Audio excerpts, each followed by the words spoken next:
Do you ever find yourself scrolling through YouTube and then see those e-commerce millionaire at 22 videos with sports cars in the background, some dude in sunglasses talking about passive income? Yeah, forget all that. In this video, I'm sharing 8 no BS tips that will help beginners get moving. These 8 tips are from real life experience, mine and from other sellers who've been there. All right, let's get into it. 1. Nobody cares about you or your product. Let's start with the hard truth. Nobody cares about your store, at least not at first. They don't care about your logo, your mission statement, or how long you've spent picking the perfect font. They care about one thing: what's in it for them. When someone visits your store, their brain instantly asks, does this product solve my problem? Can I afford it? And do I trust this store enough to hit buy? That's it. If you don't have an established brand like Nike or Apple, people won't buy out of loyalty. They'll buy because you make their life easier. So stop obsessing over brand colors and slogans. Focus on the product and message. Make your product page scream, "This will help you." When I started, I spent a week designing a logo and website. It looked great, but I didn't make a single sale. Once I rewrote my product descriptions to talk about customer problems, sales started coming in. Here's a tip. Every line of your product page should answer one of these questions. What does this do for your customer? Or why should they trust you? 2. Be careful where you spend your money. I know how it goes. You start your store and suddenly every ad on your feed is like, buy this $200 course, use this premium Shopify theme, add this app for $99 a month, or your business will fail. Hold your horses. Take a deep breath. Most of that stuff is not necessary when you're starting out. You don't need 15 paid apps, an expensive email tool, and a designer on day one. Start simple. Use free trials, basic plans, and free themes until you actually start making sales. You're not running Amazon. Think of your budget like your gas tank. If you waste it early taking every which detour, you'll run out of gas before you get where you're actually going. When I launched my first store, I spent $100 on a fancy theme from Theme Forest and around the same amount on some plugins. Guess what? The store didn't even break even. I should have spent that on ads or testing products instead. Spend it where it matters, on stuff like product testing, ads, customer experience. Save the rest until you have proof that something actually works. 3. Step into your customer's shoes. Here's a question every seller should ask. Would you buy from your own store? If the honest answer is probably not, then you've got work to do. Put yourself in your customer's shoes. Disconnect from being the owner and pretend you're a shopper seeing your site for the first time. Are the images clear? Is the checkout smooth? Does the product look trustworthy? Here's a little trick I use. Ask a friend to go through your site and try to make a purchase. Don't tell them what to expect, just watch. Where do they hesitate? What confuses them? Whatever holds them up, that's your to-do list. When I built one of my first stores, I was so proud of the layout. Until my girlfriend tried to buy something and she couldn't even find the add to cart button. She was like, "You expect people to stick around and figure this out?" It hurt hearing that, but she was right.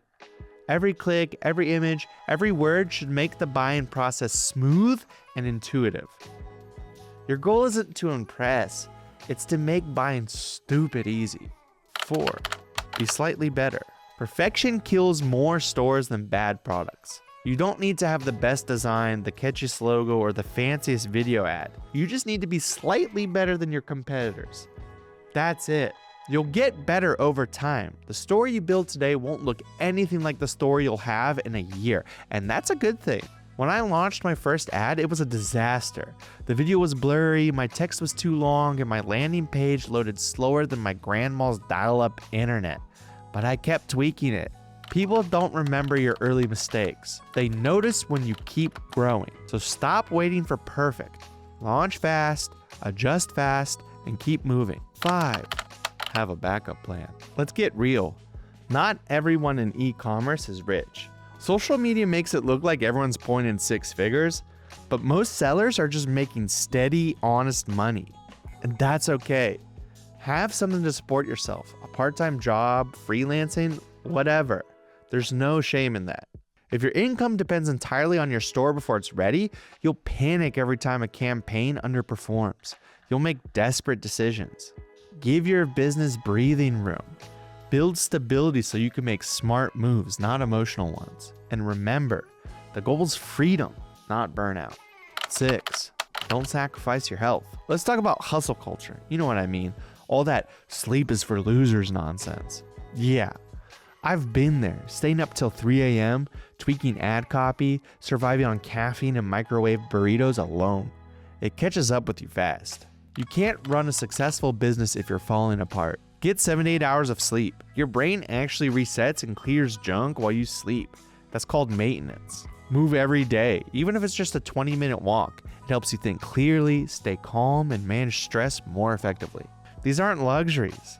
These are part of the job. A burnt-out entrepreneur is a useless one.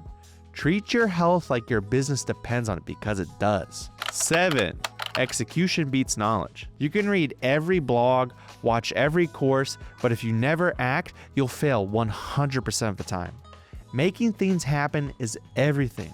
Avoid what they call analysis paralysis, which is when you plan, research, and learn so much that you never actually start. Here's my rule. For every hour you spend learning, spend at least 3 doing. If you're reading about Facebook ads, launch an ad that same day.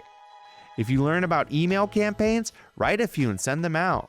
Don't wait for the perfect moment. It doesn't exist. When I started, I watched tutorials for 2 months before launching. 2 months. You know how much I learned in the first week after launching? More than those 2 whole months combined. Experience is the best teacher, but you have to show up to class. Stop thinking, start doing. 8, start with a 1-product store. If you're brand new, start simple. Don't build a massive store with 500 random products. Start with 1 product, something that solves a clear problem. Maybe it's a posture corrector, a kitchen gadget, or a car cleaning tool. The key is focus. You can test faster, write better copy, and hone your ad targeting more effectively when you only have 1 product to worry about. I've seen people make $10K or more with just a 1-product store. Some even run multiple 1-product stores at once, each one focused on a different niche. It's cleaner, cheaper, and it's easier to manage. And remember, e-commerce takes steady effort, patience, and a lot of trial and error. That's what gets results, not luck or hype. The first sale won't change your life, but it'll prove that you can make things happen. I still remember my first $20 sale. It wasn't much, but it showed me that I could finally start making money on my own terms. Stay consistent, stay curious, and keep improving. This was Walter, your buddy in e-commerce. Give this video a thumbs up, subscribe if you haven't yet, and drop a comment telling me which tip you'll use first. See you in the next one, and hey, make sure you guys get some sleep tonight. As old Ben Franklin once said, early to bed and early to rise makes a person healthy, wealthy, and wise. Catch y'all later.